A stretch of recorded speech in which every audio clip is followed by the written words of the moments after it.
അപ്പോൾ അതുപോലെ തന്നെ രാവിലെ എണീച്ച് രാവിലത്തെ പരിപാടി എല്ലാം തീർത്തു കേട്ടോ. ഇന്ന് നൈഫ് വെക്കുകയും കഴിച്ചിട്ട് നേരത്തെ പോയി. അവർ പോയി കഴിഞ്ഞ് ഒരു 3-4 മണിക്കൂർ കഴിഞ്ഞിട്ടാണ് കേട്ടോ പിന്നെ കിച്ചണിൽ കയറുന്നത്. ഇതപ്പോൾ ഒന്ന് രണ്ടാമത്തെ ചായ വെപ്പാണ് കേട്ടോ.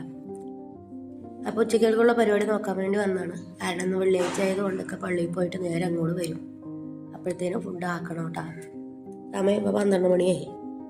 അപ്പോൾ ഞാൻ ആദ്യം തന്നെ ചോറ്റിന് അരിയിട്ട് പിന്നെ ഇന്നത്തെ കറി പയറാണ് കേട്ടോ. അത് കഴിഞ്ഞ ദിവസം ഞാൻ കട്ട് ചെയ്ത് വെച്ചതാണ്. അപ്പോൾ അത് ഒരു നേരത്തേക്കായിട്ട് തികയില്ല. അപ്പോൾ ഞാൻ അതിൽ കൂടെ ഒരു ഉരുളക്കിഴങ്ങും കൂടെ ചെറുതാക്കി മുറിച്ച് അതുകൂടെ ഇട്ടിട്ടാണ് കേട്ടോ ഉപ്പേരി വെക്കുന്നത്. ഇതിങ്ങനെ തികയാതെ വരുമ്പോൾ ഒരു ഉരുളക്കിഴങ്ങ് ഞാൻ അതിലോട്ട് മുറിച്ചിടും. ഇനി അതിലോട്ട് ഒരു 1/2 ഗ്ലാസ് വെള്ളം ചേർത്ത് ഒരു 3/4 സ്പൂൺ മുളക് പൊടി, 1/2 സ്പൂൺ മഞ്ഞൾപ്പൊടി, ലേശം ഉപ്പും ചേർത്ത് ഒന്ന് മിക്സ് ചെയ്തിട്ട് അടച്ച് വെച്ച് വേവിച്ചെടുക്കാം കേട്ടോ. പിന്നെ ഈ തേങ്ങ അരച്ച് പയർ ഞാൻ അങ്ങനെ കൂടുതലും വെക്കാറില്ല കേട്ടോ. ഇങ്ങനെയാണ് കൂടുതലും വെക്കാറ്. പിന്നെ ഈ ചായ കൂടി രണ്ടാമത്തെ തവണ വെച്ചിട്ട് രണ്ടാമത്തെ പ്രാവശ്യമാണ് കേട്ടോ കുടിക്കുന്നത്. അപ്പോൾ പയറിലെ വെള്ളമൊക്കെ വറ്റി വന്നിട്ടുണ്ട്. ഇനി നമുക്കിത് താളിച്ചെടുക്കാം. അപ്പോൾ ഞാനത് വേറൊരു പാത്രത്തിൽ മാറ്റി. താളിക്കാനായിട്ട് ചീനച്ചട്ടി വെച്ച് ചൂടാവുമ്പോൾ എണ്ണ ഒഴിക്കുക. എണ്ണ ചൂടാവുമ്പോൾ കടുക് പൊട്ടിക്കുക.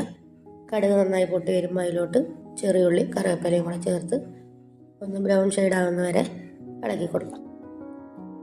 എന്നിട്ട് നമ്മൾ വേവിച്ച് വെച്ച പയറും ഉരുളക്കിഴങ്ങും കൂടെ ചേർത്ത് ഒന്ന് ഇളക്കിയെടുക്കാം. അപ്പോൾ നമ്മുടെ പയർ പേര് റെഡി ആയിട്ടാ.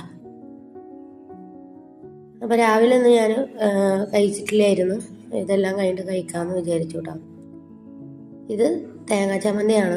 തേങ്ങ മുറിച്ചിട്ടിട്ട് അതിലോട്ട് 1 സ്പൂൺ മുളക് പൊടിയും പുളിയും ഉപ്പും കൂടെ ചേർത്ത് അടിച്ചാണ് കേട്ടോ. പക്ഷെ എങ്ങനെ നോക്കിയിട്ടും തേങ്ങ അടിയുന്നുണ്ടായിരുന്നില്ല. കുന്നു ഉലുങ്ങിയാലും കുട്ടി ഉലുങ്ങില്ല കൊണ്ട് കിടക്കായിരുന്നു മിക്സിയിൽ തേങ്ങ. അപ്പോൾ ലേശം വെള്ളം ചേർത്ത് അടിച്ചെടുത്താണ് കേട്ടോ.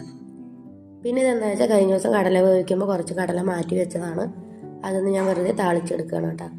കുറച്ച് പച്ചമുളകും കറിവേപ്പിലയും കടുകും കൂടെ ഇട്ട് പൊട്ടിച്ച് തേങ്ങ ചുരണ്ടിയതും കൂടി ഇട്ട് ഒരു ലേശം മുളക് പൊടിയും കൂടി ചേർക്കുന്നതാണ് കേട്ടോ. എന്നിട്ട് കടലയിലോട്ടിട്ട് വഴറ്റിയെടുക്കുക.